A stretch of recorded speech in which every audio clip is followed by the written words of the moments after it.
Hi friends, പുതിയൊരു വീഡിയോയിലേക്ക് സ്വാഗതം. നമുക്ക് വീട്ടിൽ തന്നെ ഉണ്ടാക്കാൻ പറ്റിയ ഏറ്റവും എളുപ്പമുള്ള ഒന്നാണ് ഈ കപ്പ ചിപ്സ്. എല്ലാവരുടെ വീട്ടിലും മിക്കവാറും ദിവസങ്ങളിലൊക്കെ കപ്പ വാങ്ങാറുണ്ട്.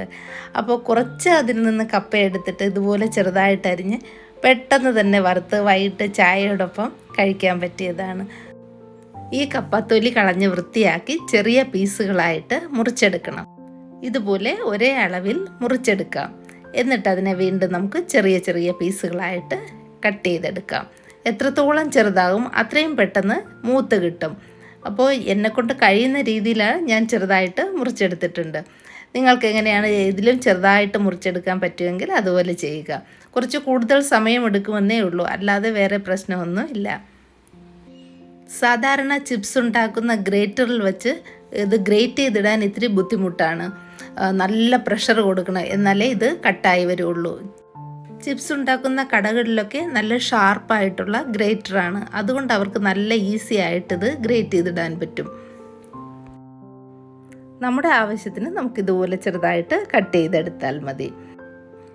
കടകളിൽ അവർ ഇതുപോലെ തന്നെ ഫ്രൈ ചെയ്തെടുക്കും. പക്ഷേ നമുക്കത് പറ്റില്ലല്ലോ, ഇതിൽ കുറച്ച് സ്റ്റാർച്ചൊക്കെ ഉണ്ടല്ലോ. അപ്പോൾ ഇത് ഒന്ന് വെള്ളം ഒഴിച്ച് കഴുകിയെടുക്കാം. 1-2 വെള്ളം കഴുകിയതിന് ശേഷം ഒരു തുണിയിലിട്ട് ഒന്ന് ഡ്രൈ ആക്കി എടുത്താൽ മതി. കൂടുതൽ സമയമൊന്നും ഡ്രൈ ആക്കണ്ട, ജസ്റ്റ് ഇങ്ങനെ ഇട്ടിട്ട് ഒന്ന് അങ്ങോട്ടും ഇങ്ങോട്ടും ഒപ്പി വെള്ളം കളഞ്ഞാൽ മതി.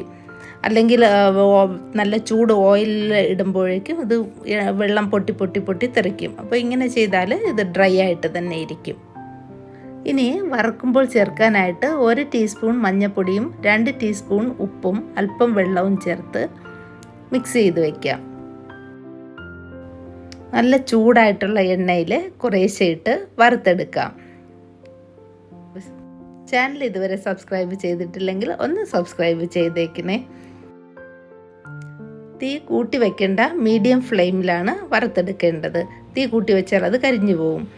പകുതി വെന്ത് വരുമ്പോഴേക്കും ഇതിൽ 2 സ്പൂണ് മഞ്ഞൾപ്പൊടിയും ഉപ്പും ചേർത്ത് വെള്ളം തിളയ്ക്കാം. അപ്പോൾ ഉപ്പും മഞ്ഞയും എല്ലാം ഈ കപ്പയിൽ പിടിക്കും. 5-6 മിനിറ്റ് ആകുമ്പോഴേക്കും കപ്പ റെഡിയാകും. ഇപ്പോൾ ആവശ്യത്തിന് മൂത്തിട്ടുണ്ട്, ഇത് കോരിയെടുക്കുകയാണ്. 1/2 കിലോയുള്ള കപ്പയായിരുന്നു. നോക്കിക്കേ എന്തുമാത്രം കപ്പ ചിപ്സ് കിട്ടിയെന്ന്. കുറച്ച് കറിവേപ്പില കൂടി വറുത്ത് ചേർക്കാം.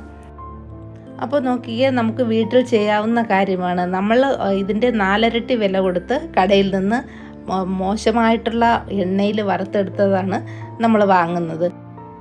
അപ്പോൾ ഇനി കപ്പ വാങ്ങുമ്പോൾ തീർച്ചയായിട്ടും ട്രൈ ചെയ്യാൻ മറക്കരുത്. വളരെ ഈസിയാണെന്ന് കണ്ടല്ലോ. കുറച്ച് മുളക് പൊടി കൂടി ചേർക്കാം. അപ്പോഴേക്കും കടയിലുള്ള ആ ഒരു ടേസ്റ്റും കിട്ടും. ഇത് 1 മാസത്തോളം നല്ല എയർ ടൈറ്റ് ആയിട്ടുള്ള കണ്ടെയ്നറിൽ വയ്ക്കാം, അല്ലെങ്കിൽ നല്ല പ്ലാസ്റ്റിക് കവറിൽ കെട്ടിവയ്ക്കാം. പക്ഷേ അത്രയ്ക്കൊന്നും ഇരിക്കില്ല, നമ്മളെല്ലാവരും നന്നായിട്ടിത് കഴിച്ചു പോകും. അത്രയ്ക്ക് ടേസ്റ്റാണ്. ചിപ്സ് ഉണ്ടാക്കാൻ ചുമന്ന കപ്പയാണ് നല്ലത്. വീഡിയോ ഇഷ്ടമായെന്ന് വിചാരിക്കുന്നു. ഇഷ്ടമായെങ്കിൽ ലൈക്ക് ചെയ്യുക, ഷെയർ ചെയ്യുക, കമൻറ്റ് ചെയ്യുക. Thank you for watching Mother's Cooking lab.